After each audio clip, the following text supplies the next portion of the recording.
Hello, everyone. Hello, everyone, and welcome to VCTV, the Venture Capital TV from La Token. Today is Monday. So basically, I'm all like really geared up to start my week with a very power-packed panel, speakers, and topic. So I haven't actually moderated or hosted this topic in my previous panel. So I'm very excited to start my week on a very high note.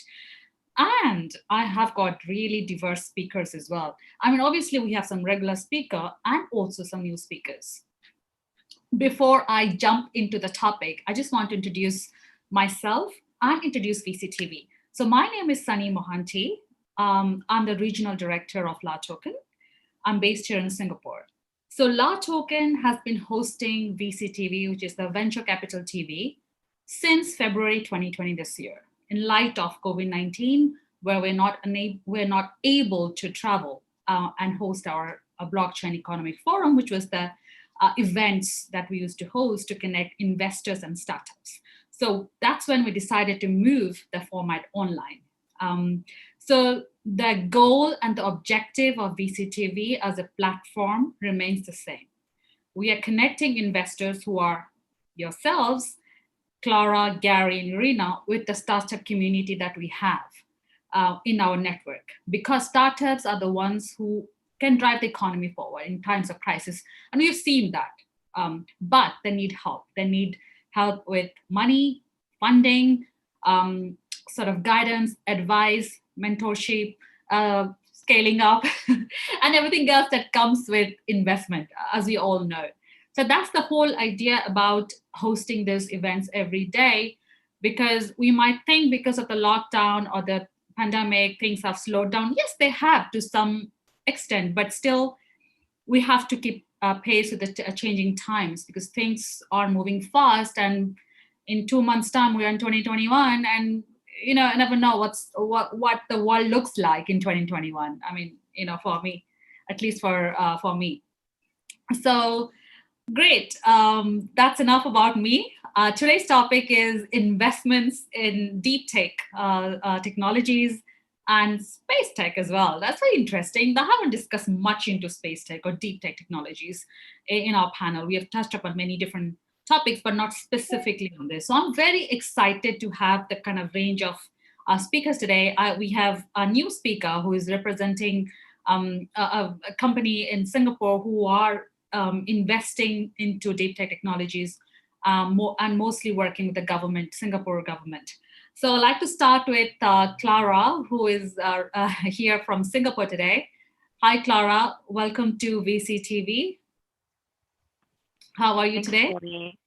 Hi, great. I'm great. Yes, just bring a very exciting start to the week, and really, really excited to join this panel for the first time. Excellent. I'm really excited to have you as well. So how was your weekend? Let's start with that. How was your weekend, Clara? How did it go? Well, it's Monday 8 p.m. here, so I guess I'll start with the past day, how I've been doing, if that's fine with you. Okay. So I did a site visit actually today to a health tech startup, basically to understand their manufacturing process, and they are basically producing health tech products for testing, COVID testing, basically. So it's super interesting and very exciting. We're going to know more about that. But can you tell us which company you represent? Xnode. Of course, yes. Xnode, we are an accelerator that provides market access for companies, startups around the world to enter China. And also we work with different governments, Chinese government and the European government, to help startups enter Singapore as well. So mainly cross-border access. Wow, that's excellent. Good to know as well. Working with the Chinese and the European government to enter Singapore. Wow, welcome to VCTV, Clara. I'm really looking forward to hear a lot of insights from you. Thank you so much. So next we have the crypto superwoman, Irina. Hi, Irina. Welcome back. How are you? How was your weekend? Really great. Thank you. I have a family visiting here in Texas from Utah, so it's really, really exciting. It's hot in Texas, which we love. Great weekend. Great. It's Welcome back. And this is my Monday panel of VCTV. For those who may not know Irina, please can you help introduce yourself so that people get excited about it? Yes, pleasure. My name is Irina Litchfield. Many know me as Crypto Superwoman. I'm president of Lumeria. Lumeria is where capital meets innovation. Basically, any company that has proven product market fit and is looking now for money to scale. We work with those companies. I'm founder of Blockchain Cube. You can hear the coffee on my background, by the way. I am at the ranch in my RV, so the noises might be a little bit different. I'm also founder of Blockchain Cube, which is a blockchain integration company. I'm advisor for Space Fund, and which is related to the topic today, ProChain Capital, and founding advisor of Ape Global Securities Exchange. And how does it feel like to have coffee in the space? I mean, you're literally in the middle of the space. I mean, we will have, right, when we settle, when we have one of these things, will we have coffee? I hope so. We'll probably have things that ground us back to the planet. Excellent. Thank you, Irina. Thanks for that quick introduction. Last but not least, Gary. Welcome back, Gary. How are you? How was your weekend? How are things? Good. I just, I was over in the Gulf of Mexico. I'm actually not in Silicon Valley right now. I'm at my house in Palm Beach in Florida. But I went over to, I actually bought the latest e-bike, the most sophisticated e-bike. It was out for 1 week and it was sold out for 2021. It is, anyhow, I went over and picked it up on the Gulf of Mexico, and I took my dog swimming in the Gulf, my Basset Hound. She loves to swim, so we took her to the dog beach and we took her swimming and we just enjoyed ourselves. I wrote an article on AI and quantum computing, and I wrote another article on living to 150, recent advances in health tech. So I did that also, and I had fun and put the roof back on the car and, just enjoyed life a bit. I'm so jealous, Gary. Honestly, I am unable to do any of that. Well, come on over. I love you. Once the flights are open and I just go Florida. Exactly. It's beautiful. It's like 300 days a year. It's blue skies. Normally I'm in Silicon Valley. I actually haven't been back for 6 months. Right. My car's in the garage out there. And I said, if I want to get stuck in a place, where would I want to be stuck? This is it. Wow. Excellent. You made the right choice. Great. Yeah. So far, so good. So anyhow, I'm a serial entrepreneur. I've done 15, now 16 companies actually. And I've been doing entrepreneurship for 30 years. I started the first accelerator in Russia, and I started the #1 private corporate accelerator, GVA. And I just started a pre-accelerator called GSD Labs. I work in artificial intelligence. I've written over 80 articles in the last year in AI.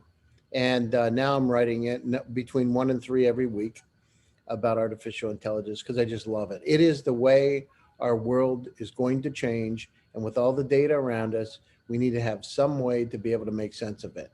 And it's critically important today. And that's just what I like and I'm passionate about. So, I lived in Russia 14 years, so I know a little bit about Russia.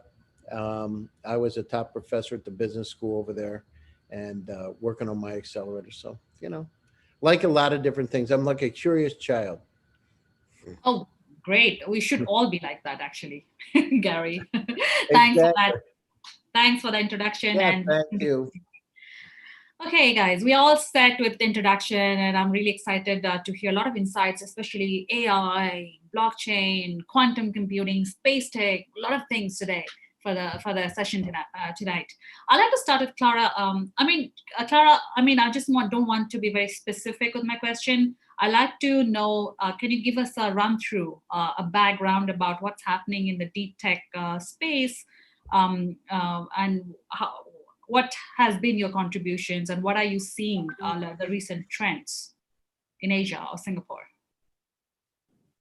That's a very big question. So I guess,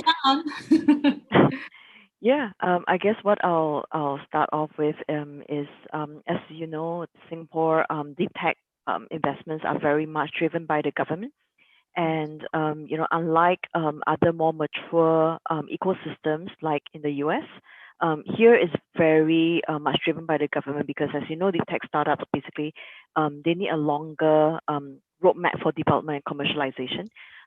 So it's kind of discouraging the private sector VCs, but of course that has changed in the recent years because of a lot of these activities that the government is doing.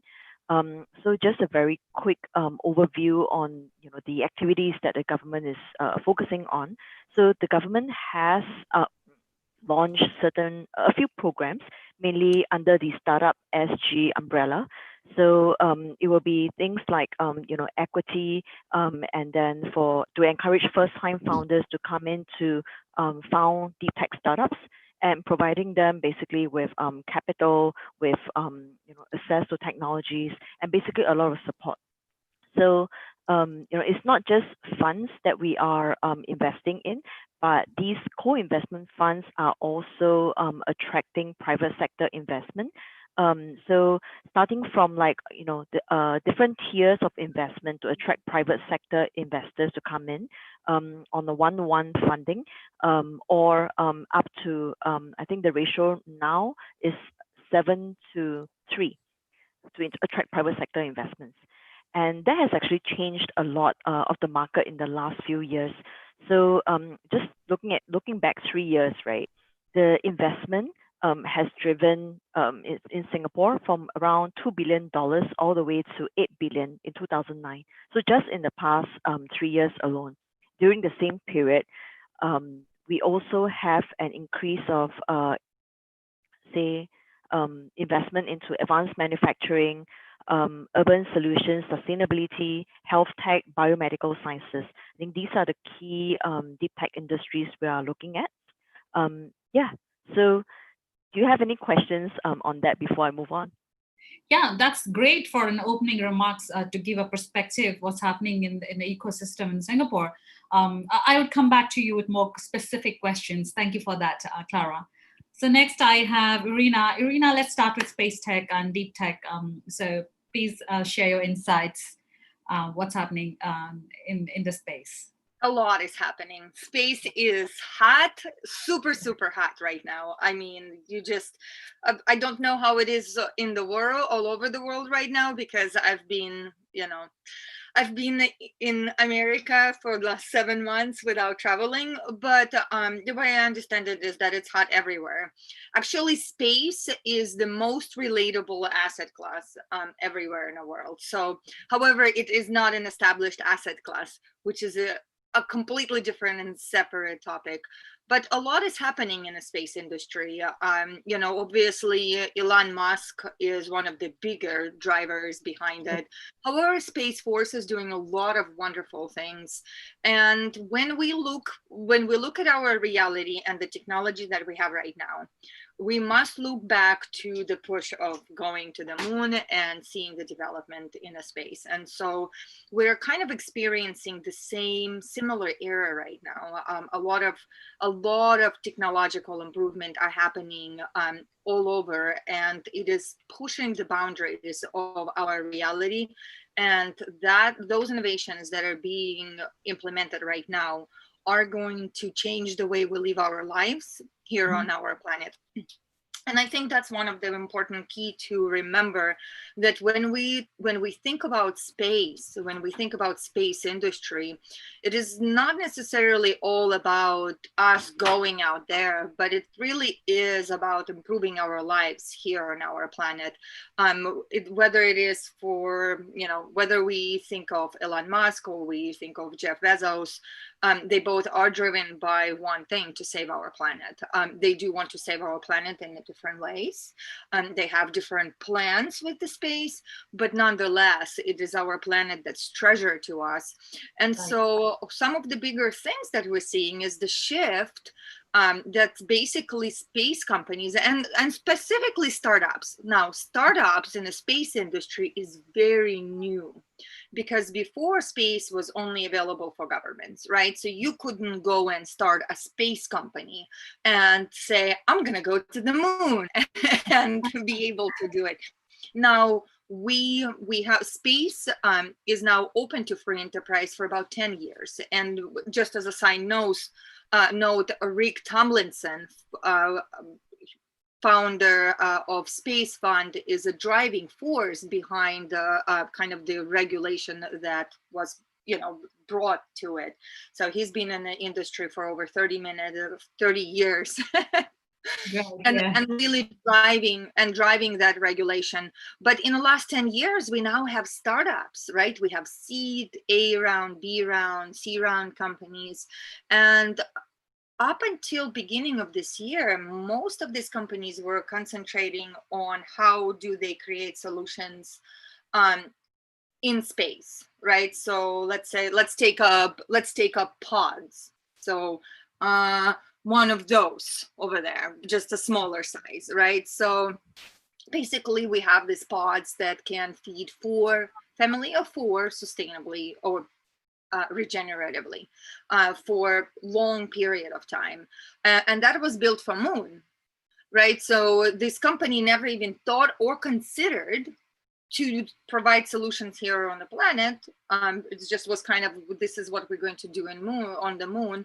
But since recent changes happen and people started thinking about, how do I grow my own food and how do I stay away from people and all that, they actually pivoted their model to providing, instead of doing B2B, they're going B2C.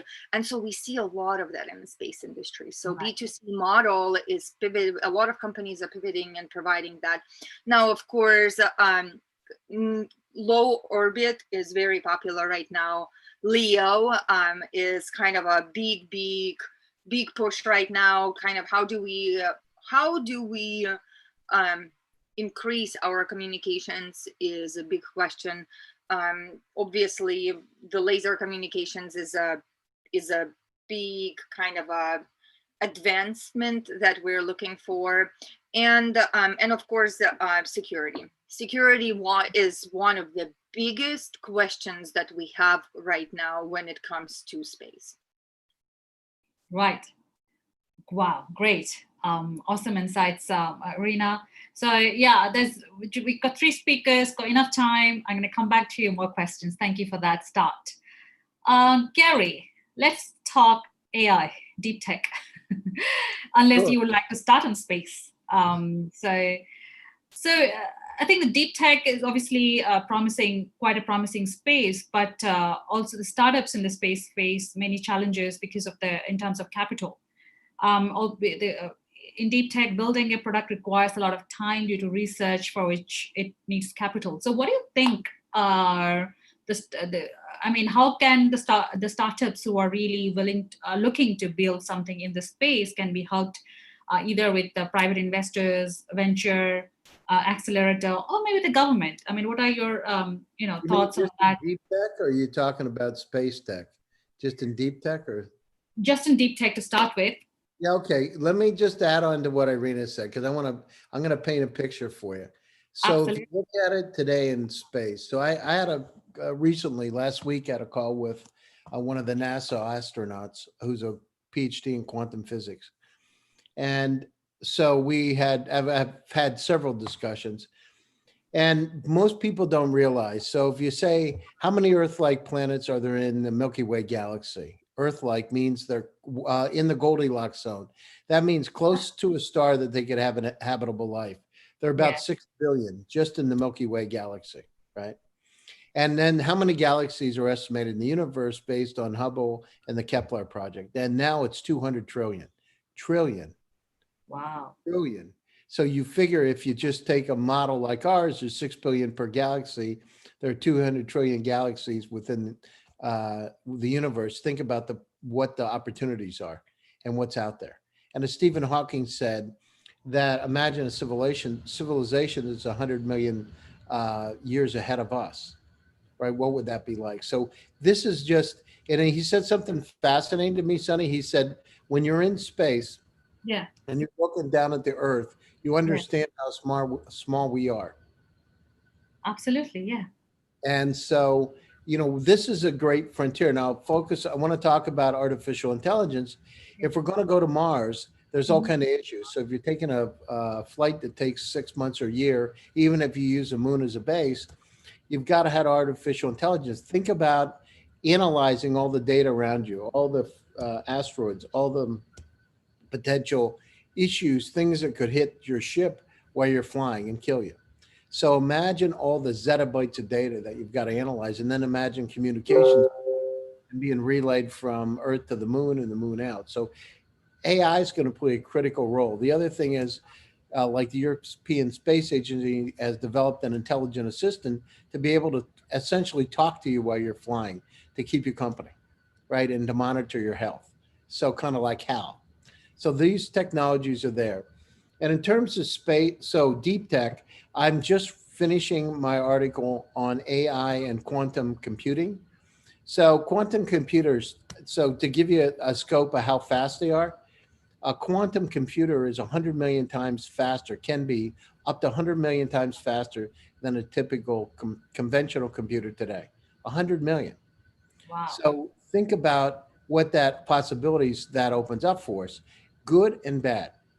So Google's got, so their first computer was 100 million times faster. So with all the data, now let's paint a picture of how much data that we each have.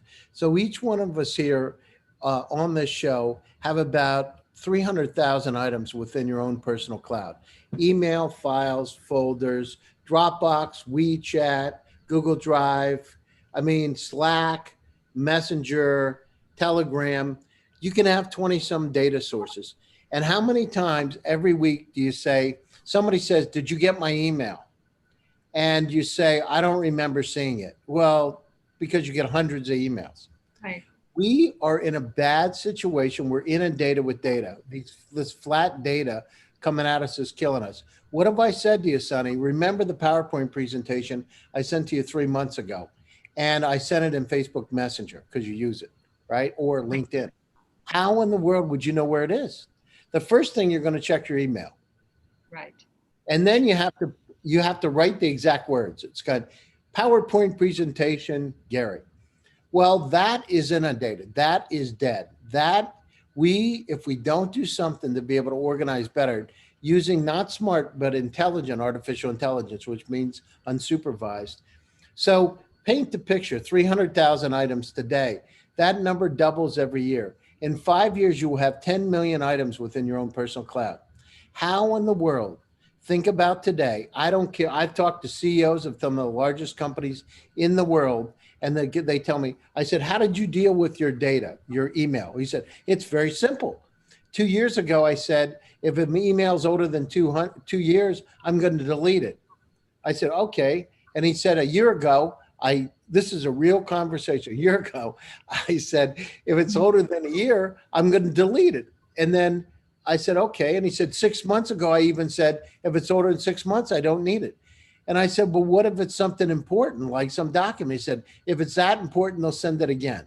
Now, this is a CEO of one of the largest companies in the world. So we are in a state of Alvin Toffler said of infobesity. We need to be able to use artificial intelligence, not smart, but intelligent, to be able to help us decipher all the data. We're getting thrown at it from our cars. We're getting thrown at it from our devices. In fact, next week, Samir Sharma, the top person in Intel, the executive that handles IoT and smart cities, is going to be on my show. And we're talking exactly that about infobesity. We are in a stage where we need to have these tools, these AI tools, and these quantum computers. Now, let's extract it out. So in our own personal universe, in 5 years, 10 million items. What happens if you're a city? How many items do you think? And think how dumb cities are. When you go to a traffic light, they only are timed, right? Okay, a car pulls up, a sensor says, a car is here. It doesn't look at traffic flow. It's not intelligent. They're not intelligent. It's crazy. So why don't you put in a city to be able to reduce, fuel consumption, intelligent systems? We don't do it. It's insane. So we are in a state, there's so many zettabytes of data. I just read there's so much data that's created. If we took a CD and stacked it end to end, so today it would go to the back and forth to the moon 23 times. Wow. That's a Think lot of about it. It's crazy.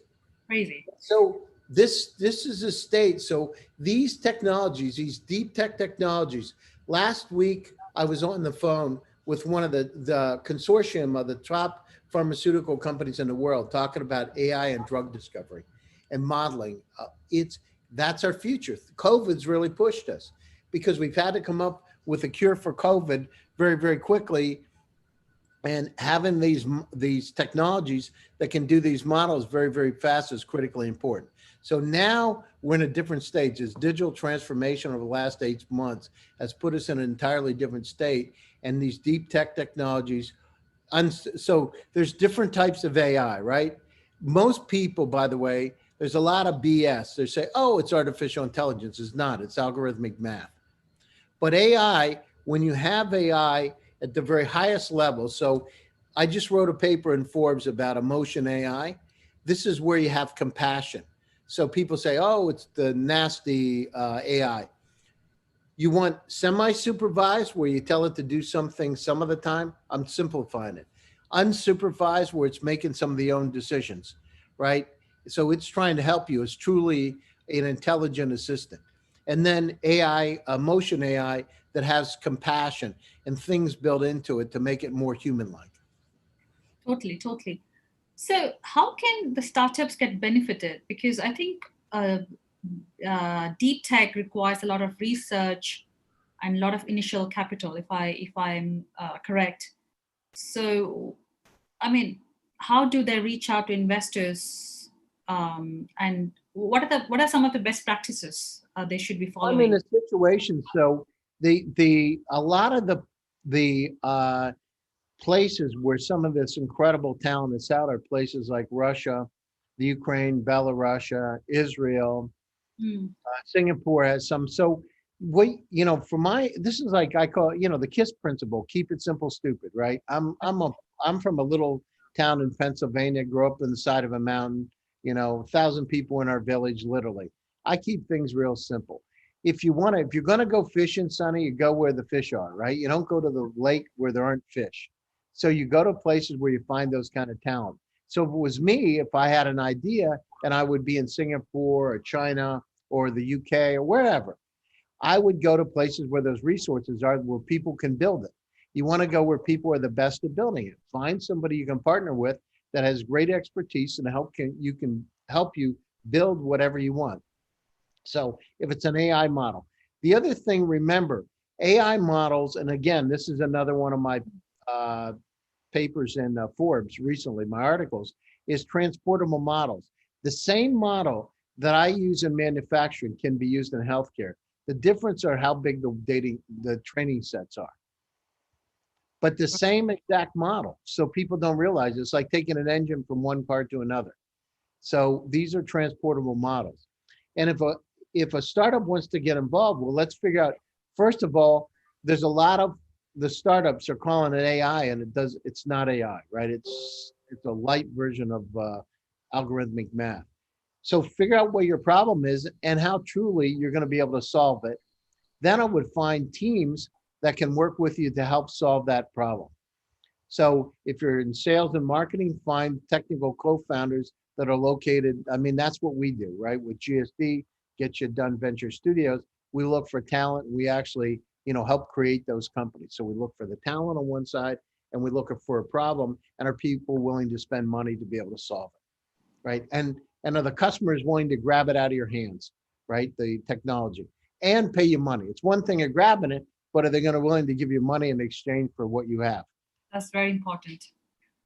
Yeah. So do your customer development and look at the opportunities over the last 8 months, the opportunities with this digital transformation. So we're on Zoom. What's the next stage? The next stage is VR, all the kind of things associated. So holographic image, imagine sitting in a Zoom meeting like this, but now we're in the middle of an auditorium and we're on stage, right? Virtually. Like literally you can see yourselves on stage. Those are the kind of things that are coming. Look for problems, look for the future of where things are going to go. And again, people want to get closer. We need to use artificial intelligence, things like, and VR and things like healthcare, right? Being able to have robot, cobots. If you're doing surgery, imagine how precise being able to use a laser if it's a cobot. And then being able to literally target the cancer, right? If you're doing drug delivery systems, target exactly the cancer, not the area around it, which, when you have cancer, if you take that area around it, that's why people have a lot of challenges, because you're taking a tiny piece, but 90% of it's things that don't need to be taken out. So precise drug delivery, precise surgery, being able to have nanobots that go inside your body that can cleanse the cholesterol out and clean you out on their own, right? Unsupervised, be able to clean it. Now, as Irina said, there are security challenges. So the next level, I wrote an article with the CSO of Apple, the former chief security officer at Apple in 2017. I talked about it then. But there are challenges we're going to have to face, because if you have those kind of robots in you, last thing is you want is the bad guys or bad girls to go in there and start controlling the robots inside your body, right? Or your car. Well, just think of these driverless cars. All of a sudden you're driving along and you got some hacker that starts controlling your cars and starts sending them to the river, So Gary, I like the way you say bad guys or bad girls. Well, after, the conversations with Irina earlier brought it up. Yeah, security. Yes, we're going to talk about that. We're going to hear that from Irina as well shortly. Thank you, Gary, for that, Sure. big insight, giving a big picture of the sector itself. Thank you so much. Sure. So moving very swiftly to Singapore now, as Gary said, Clara, a lot of talent in Singapore, and we agree with there's a lot of talent in Singapore and a lot of support from the government itself. Can you give us some examples of some successful use cases from a startup that you've seen in the recent times during the pandemic that you can share what's happened, with the audience from US and our global audience, our speakers? Absolutely. Sure. Thanks, Sonny. And also to Gary's point, I think, Singapore, we are a growing ecosystem, unlike the US, which is so far ahead. So I work mainly with the Singapore ecosystem and our HQ in China, in Shanghai. So China is far ahead of anyone in terms of the number of patents they can produce every year. Since 2019, they've become like the top country in terms of patent, but they're still far behind the US in terms of developing deep tech ventures. And the US has a very strong private ecosystem that I think we are struggling to catch up as well. Although there has been some inroads in Singapore, but we have to be very realistic. Like what Irina was talking about, space tech. I think in Singapore's perspective, we have to also consider size. So to give an example, the Kennedy Space Center, right, where missions blast off, basically it takes up about 80% of the geography of Singapore. So no, Yeah. we don't have the space, we don't have the capability, but what we can do in the area of deep tech is really Hey, things Claire, like— I got the space for space, right? Yes. We have been trying though, like reclaiming a bit of land every year, but no, we'll not get there. It's too far. Yeah, so we don't have space, but we can do other things about space. For instance, space-based laser communications. That's one area that we have tried, and the government has been, very strongly supporting this area of deep tech as well. So yeah, I think maybe I can bring up a few examples where the government has been very supportive right from the beginning, which has proven really successful. So, one area is in this space tech startup, Transcelestial. So they are a space-based laser communication startup where they are developing a constellation of small satellites in low Earth orbit. So developing basically ultra high speed backbone of network connectivity. So it has just raised 9.6 billion in Series A financing round, led by the government and a few private sector investors.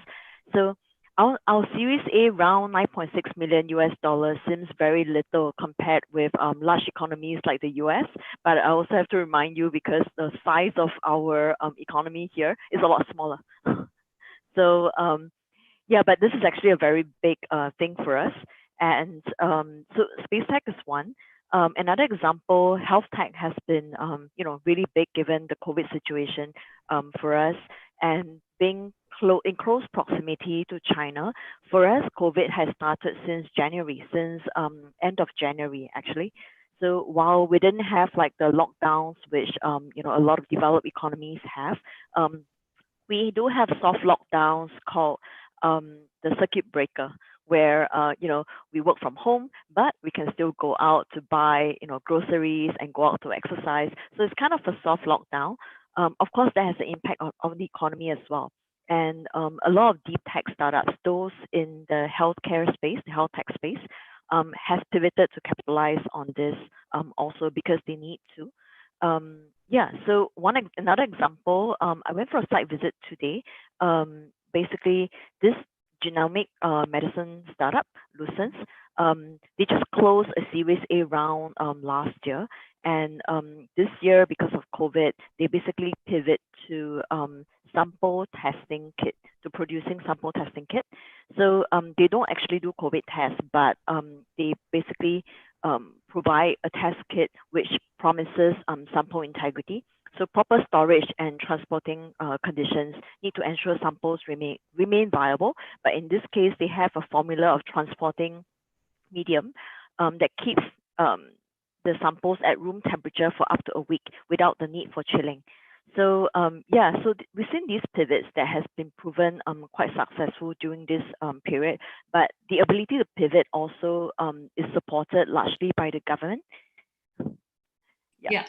So yeah, that's in general some of the examples where there has been successes in support by the government and also pivots. Thank you, Clara. I agree. I mean, government in Singapore is very supportive of startup ecosystem, very supportive of, they welcome startups from all over the world if they have fantastic ideas and great product to come and build here. As Gary said, Russia for the talent part. So if you're talented, come here and build your product and you get all the support. Thank you so much, Clara. More to come from you later. And I'm going to move to Rina for her insights now. So Rina, what has changed in terms of investments because of the crisis, if at all, in the space tech? Has it gone down, gone up, or? It's gone up a lot. Yes, so it's gone up, and especially for startups. Startups were struggling quite a bit before, and it's gone up quite a lot. Space is definitely, as I said, a very, very hot topic. And we're seeing now that we have kind of a better regulatory infrastructure to, let's say, talk about things like asteroid mining, right? So we actually have infrastructure laid out for that. There's a lot of opportunities that this unlocks. And I think people are really looking into diversification and seeing kind of how do you get a potential for higher upsides, and space proposes an exponential growth to us. And remember too that space covers a really wide range of topics, right? So it's not just the rockets, which by the way, we must upgrade the way we travel, and that we're seeing a lot of that, so, but also, okay, like as Gary said, how do we get to Mars? How do we get people there? If we're going to go into space exploration and send people there, what do we need? We need life expansion, right? We need ability to have a smart. What is it? How is it? How that really strange movie, The Odyssey? I don't want a Space Odyssey. Right. Oh my goodness, that show. I watched it. I was like, I don't know what to think about it. It's definitely very impactful. But we need to have these build systems build, and there's a lot that's happening in that. Now, one of the things that we are seeing, and that's a challenge that we're seeing, that kind of is disconnecting space industry from venture capitalists, and it is the measurings, right? So your traditional seed round space company would already have a team, would already have product market fit, often already has revenue, and most importantly too, they're raising, 5 to $10 million seed round, right? So that does not work within the traditional template of VCs. And so that's one of the things that we're seeing in the deep tech, that I'm seeing, is that there's this disconnection in the language and the thesis, basically, with traditional venture capitalism to the innovations. And so I think that we're going through a big shift and change in that, because when space company talks to investors, they're using language like seed, right? So they're looking for seed round companies, I mean venture capitalists. And when they're talking to a more generalist, VC firm, they're not going to feed into that thesis, because a regular generalist is not going to write them, lead with $5 million check. That's just not in their thesis, right? Because if they're seed round, and so there's that disconnection that we're seeing a lot. But a big push is happening now. I think that's really worth to mention, is that we have a lot of funding that's going into space, and I'm calling it space seed, space A round. So we have space seed and we have space A. We do not have later stages. And so what we're seeing is actually a lot of mergers and acquisitions, right? So kind of the average span to liquidity is 7 years in the space industry, which they're very proud about. However, these are all mergers and acquisitions. And what happens with mergers and acquisitions into big companies is that innovation just dies, right? So you have a thriving startup, bringing something in. When they get bought by bigger company, usually that just gets acquired and killed. And so that's a big problem for the space industry. This later stages pathways is just quite not there yet, because remember, it's only 10 years old, well, 11 years old now, that space is open to a free enterprise, which is amazing things. It's going to change the way we live our lives, but it's still so immature. And I think that's why it's so deliciously beautiful in the opportunities, right? Because it's so immature, it's so young. The industry itself is like 70 years, right? But as a free enterprise, it's only 10 years. And so we have this big gap in our opportunities. So, Irina, that brings to the very, very fascinating point you mentioned over that, the kind of funding space, seed and Series A funding. But beyond that, there is no growth stage funding. I mean, how do investors change their mindset? As you rightly said, I mean, there's a lot of potential in the startups, because when you merge into a bigger enterprise, obviously innovation is killed, as you rightly said. So how can we educate other venture capitalists? Yeah, that's a great question. So one of the things that, I really recommend following Space Fund, because it's started by the leaders of the industry. So Rick Tomlinson is kind of the regulatory lead. He is the respectful kind of he's the thought leader, right? He's been having his boots on the ground for over 30 years. So, anybody that's in the space industry knows and respects Rick. And then Megan is managing partner. And so for the last 11 years, she's probably seen every business deal there is. And so the reason I'm saying that is because if you're an investor and you go on their website, they have an amazing resource available for you that does great analytics to be able to show you, okay, it's breaking down by categories, and it's basically what we need for the space development. Right. And then it shows you the companies that are there. And then it also shows you categorical opportunities as well. So some of the things are oversubscribed. Launch is oversubscribed. We are overfunding launch right now, and a lot of different areas of space are underfunded. And I think that that's where big opportunities are, because when we say launch is oversubscribed, that means that there are too many companies raising too much money for the space launch, right? And most of them are building rockets, okay, that are burning fuel, which I personally believe is extremely outdated. I love a company, it's called Quantum Machines, for example. Right. They have a patent. They've been able to develop this technology basically that allows you to do some. I'm not a scientist, so don't quote me on that. But basically, some kind of internal spin that allows you to. Now it's a small little set, right?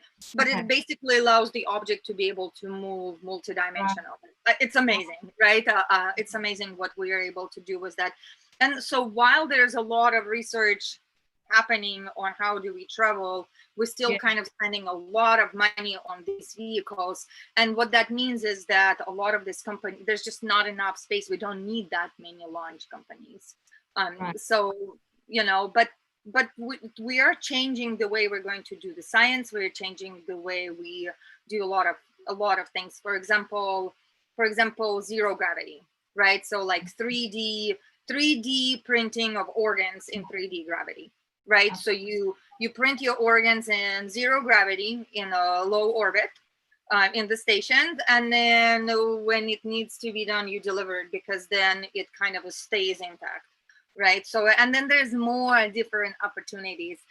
What's awesome, guys, is that we're getting very close to a point to where for about $3,000, you'll be able to go take a ride to a low orbit. There are a number of companies, but there's a great company that's it's called Zero to G, and that's exactly what they're providing. And I mean, it's amazing what opportunities and what our reality is. We're getting very close to be able to go and take the ride, and right.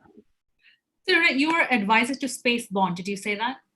Space Fund, yes. Space Fund, yeah. So startups in the space, sector looking for advice. I think Irina is the right person.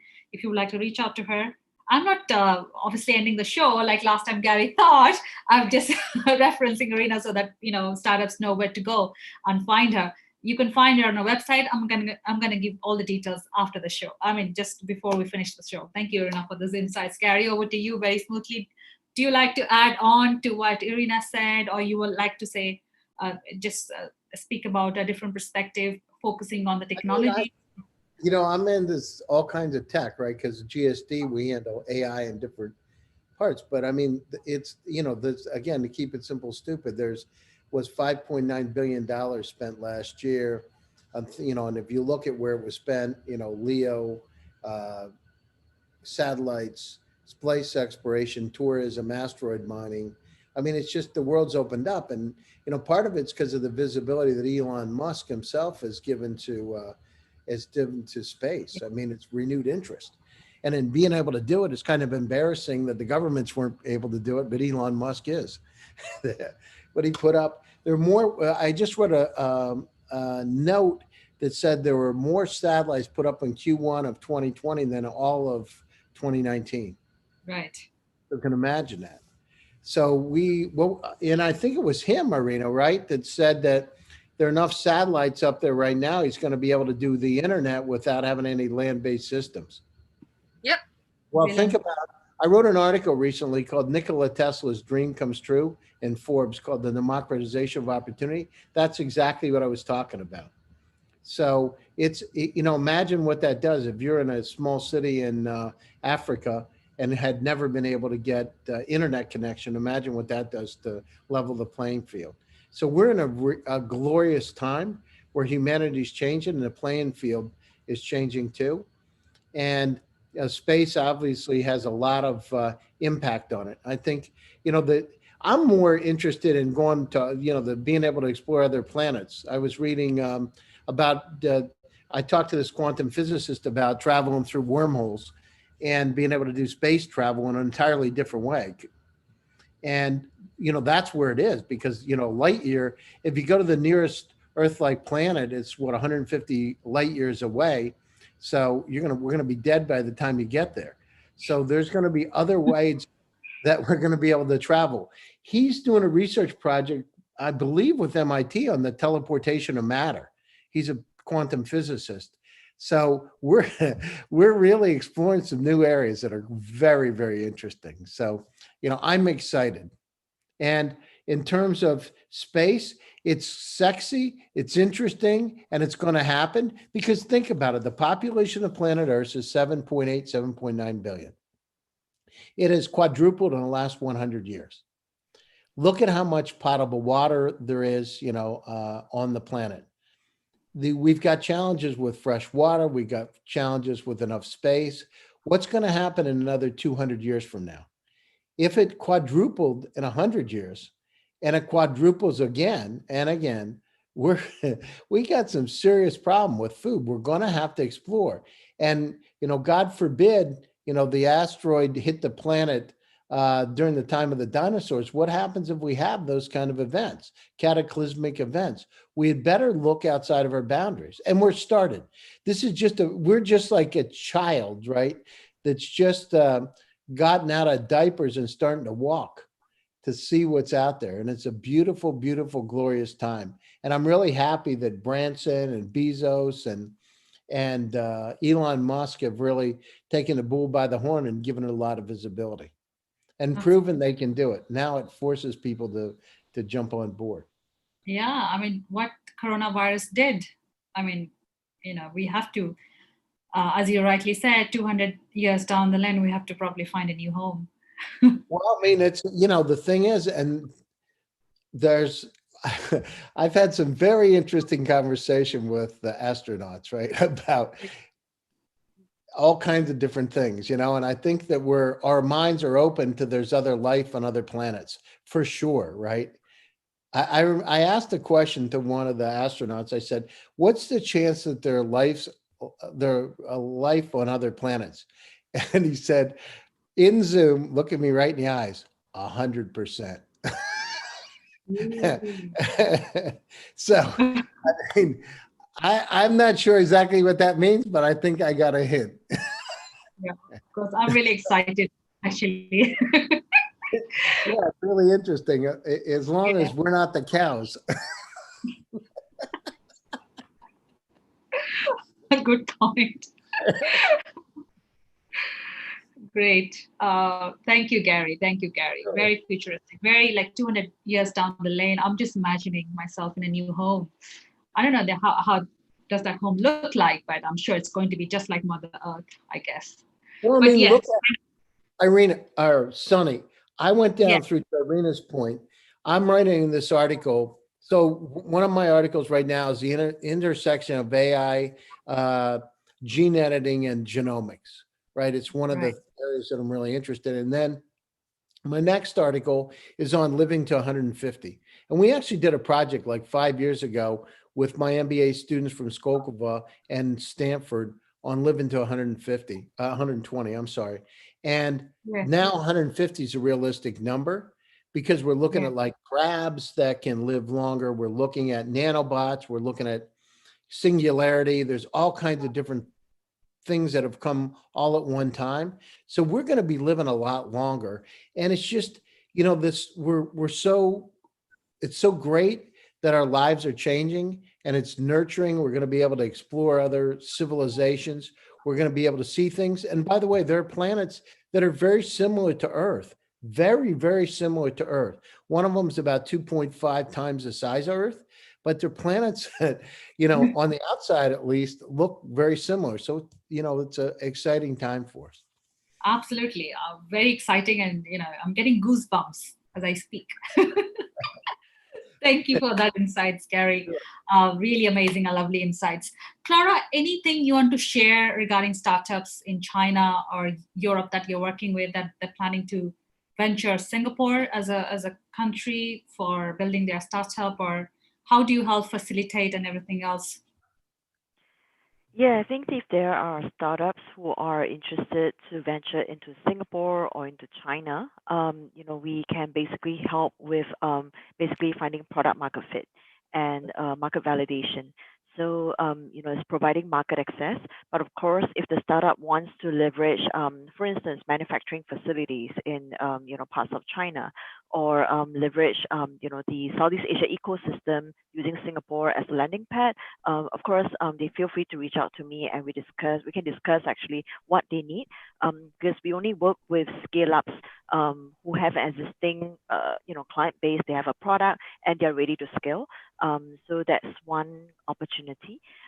If I may ask one question to both Irina and Gary, since this is the first time that we're on a panel together. So from ecosystem growth perspective, so as you know, in Singapore, the Singapore government is the biggest investor in deep tech, right? But deep tech remains a bright spot for promising future, and it's no longer the purview of deep pockets or the scientific community.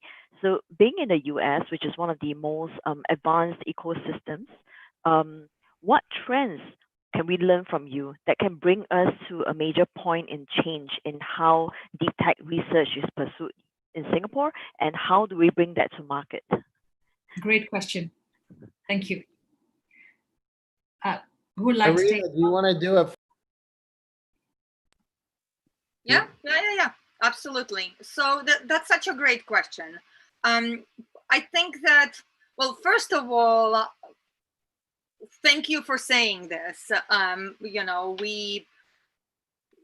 It appears that we are such. I think that one of the things that you guys could do maybe is to encourage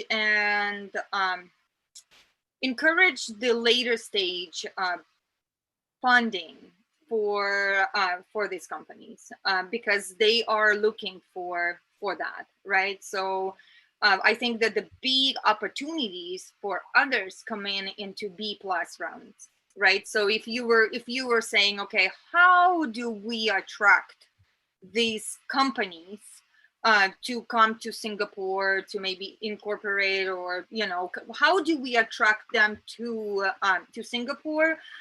That's your answer for the space industry, right? If you just make space be around kind of a support system, whether through Singapore government, you will pull a lot of projects. Now, of course, remember too is that a lot of these projects are have contracts with U.S. government, so they do have restrictions, and that used to be a model that worked for the most part. So a lot of space companies have contracts, whether with Air Force, now Space Force, with military, because a lot of development actually happens, manufacturing especially, it happens for the defense. But now for those that are truly free enterprise, that are saying, okay, we're going to stay outside of that ecosystem, that is a great opportunity for you guys to be able to pull them in, right? And often it is just an opportunity for exactly that. And I think that another thing is that one of the opportunities too is in innovations of travel that's different than burning fuel. US is really, really driven right now by burning fuel. So all of the investments that we're seeing is actually in that. And so if there's an opportunity for a competitive advantage in those that, let's say, how Gary said it, allows for quantum travel, right? And for that, you don't need the Kennedy Center, right? And I think that's where being smaller and nimble, okay, allows you to be able to create those opportunities and create those competitive advantages. And one of the other things too is that the biggest problem in the world right now is security. We are actually, now that might be a little bit scary, guys, but there is actually a war going on in space, right, for the satellites. And the space now is becoming more defined in whose area it is and how we look at it. And basically space and satellites are a mess right now. It's absolute mess. And so opportunities in the management and analytics, just maybe it would be AI, to be able to understand how do we think of the data? We're extremely ineffective in the space. And imagine these big bosses basically just going around, and we don't really have control over it. The sensors are several miles away, so there's too much noise. So there's opportunities in that data analysis for the space. And that comes in very, very well. So I think Singapore has Singapore and other countries too, but Singapore especially, Singapore has kind of a mark of quality, right? A brain drain from other countries goes to Singapore. So if you kind of want to leave a nicer lifestyle, right? If you want to be surrounded by more professionals, and I mean that's just my vision of how it is.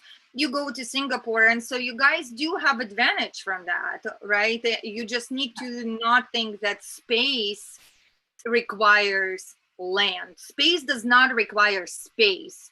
Space requires intelligence, and the future is in data analysis. And so anything you guys can do facilitate to that, you can really truly advance the space industry, and thus create the bridge and partner up with those companies that are basically in US and maybe might not be able to come to Singapore. Great. I hope that answered your question. It has to mine, at least for me. Clara, I agree. Great points, Serena. I mean, you rightly pointed out it's a country of great minds. I mean, obviously US is, but as you rightly said, the brain drain. Yes, that's right. That's the word. Thank you, Clara. Okay, Gary. So please, like to add something. Yeah, I mean, the situation, Claire. The other thing is, so again, I'm a country boy from Pennsylvania, and so if it was me, the one thing about Silicon Valley, it's a port to the rest of the world. It's not like a place, I don't even consider it the US. It's really a place where Singaporeans, Chinese, Russians, Ukrainians, I mean, you name it, Africans, Germans, European, all kinds of Europeans. They're just located, and they look for cool technology to invest. It's almost like having a showcase. It's a place where you showcase it all so you can get investment. And of course, China is an enormous market. India is an enormous market. Indonesia is an enormous market that's untapped. So one of the things that I suggest, it's about the money. And if it was me, I mean, Silicon Valley is not going to go away anytime in the near term. It's going to be still a showcase and a place where you can get higher valuations. But I would become part of it. If it was me, I would say, okay, I would partner with those companies that are going to the Valley, invest in those companies because investing is critically important, and then take those companies over to China, to that part of the world, because that's the way. And don't go against the current. When you're swimming and there's a riptide, you swim in parallel to the beach. Swim in parallel. Don't try to go against it. And if you do it that way, you can win. So there's a great opportunity for that, and that's on GSD, which is my company, GSD Venture Studios. That's what we're doing. We're curating the top AI companies using Silicon Valley as a port, and then launching them to the rest of the world from there. And it's about the money. Invest in those companies because there's a lot of money in China. It's just not all over, right? All over, it's misdirected. People don't know where to invest. Get them to directly invest in some of those technologies that are going to help. And that's where you can really win. You can create the next Facebook or Alibaba. I mean, that's the way to do it. Great. Thank you, Gary. So Clara, is more about partnership, Asia and US coming together. Thank you. I think we are a little ahead of, yeah, it's like 9 p.m. here. Still okay. I really, really enjoyed, Clara, unless you have more questions. But Clara, I would really encourage you to come on other panels because really, I really liked your insights coming from the country that we live in, Singapore, and how we can collaborate with startups coming from the US as well. So I'm just like worried like we have to close the show because we are like running short of time. Clara, I would like to ask your feedback about VCTV because you are coming here for the first time, like you were just here for the first time. And we would like to have more of you to understand what's happening in the future, like 6 months down the lane, what's the government doing here? So just want to know your feedback about the show so that, we can take that and work on it if something's missing out. It's a great experience. Thank you for inviting me. And, I like that, it's kind of intimate and, we can also interact amongst the panelists. So it's a great format. Thank you very much. And definitely I look forward to returning. If you could have me, I would do that. Absolutely. Great. Thank you so much, Clara, for those words. I love to have you on my panel as well. Okay, Gary, Irina, I know that obviously we are VCTV family, but still as a family member, I have to ask the other family member, what do they think about this family? So Irina, over to you. Oh goodness, most families probably you don't want to open that subject, right? But we are functional and loving families, so we can share those things. I love the CTV. It just brings me that has been missing from my life, which is connecting with people all over the world, making sure that we're continuing having the important discussions, learning. Every single time I learn, I take notes all the time, and it just settles in. Yeah. And I mean, and that even comes, look, Gary, even every single time you say something, there's something new, there's always something new. We have so much information that's happening around us, and it's just so wonderful to be able to connect from home or from wherever we are, from ranches, from beaches, from mountains, wherever you are, and make sure that we continue pushing the boundaries, right? We're continuing the conversations, we're building, we're partnering. And the world, I think, needs us more than ever now. And I do know that a lot of people get hope from that, right? Because if you're sitting at home and if you're an entrepreneur and if you're an investor and if you're not participating in things like that, it can be isolating, and it might seem that things stopped. And in reality, everything is accelerating and moving faster and faster and faster. And we are becoming more globally connected than ever. And we are together building these structures. We are rebuilding and we are reimagining the way the systems work. And in order for us to be able to implement these reimagined systems, we must work together. And that's what we're doing here. That's what we're doing. We're intellectually connected families. We're not like the two typical families. Sorry, I don't want to bring that up as well, Irina. So rightly said. I mean, so it might seem like because of the pandemic, travels have stopped. I mean, you might think you are isolated, but not. As Irina rightly said, we are accelerating even much more faster because of the reach due to the internet. Thank you so much. Gary, again, your feedback about the VCTV family and family. Well, I look forward to it every day. So it's great to be here. And it's really helped me with the ideas for the articles. And the articles bring in, top pharmaceutical companies, and it's like a big circle. And being on the cutting edge like this and being able to share information really helps out because it helps you define the future. I mean, the reason you used to go to events before is because you would go down through and get ideas. Now you get those ideas a lot faster. I mean, today I'll be on 3 different events just Right. today. And then tomorrow I got my shows so we're consistently getting updated, and it just helps. It helps me define the kind of companies I'm interested in bringing into GSD.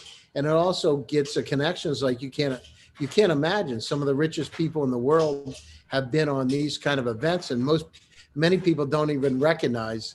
Irina does, but sometimes you don't recognize who they are unless you know, right? You start Yeah. to dig. It's like, oh, they're from, I don't want to say the family, but it's one of the richest families in the world, right? And they're on the show, and it's great. I love it. It's good for connections, and it's going to be like this for some time. So you either buy in. There's going to be 2 classes of people, Sonny: the people that understand and know that have bought into this digitally transformed model, or the people that are outside and are outside of the parameters and don't get the investment opportunities, don't get a chance to grow their companies, because there aren't any other choices right now. You either buy in or you're out. Absolutely. Absolutely. Thank you so much, Gary. Thank you so much, Irina. And thank you so much, Clara, to be on our show today. And final words as we close the show is that startups and founders, if you're looking to reach out to Clara, Gary, or Irina, you can always do that by going to our website, www.latoken.com/profiles. And you can see their profiles over there. And you have to click on their picture. You can see Irina there.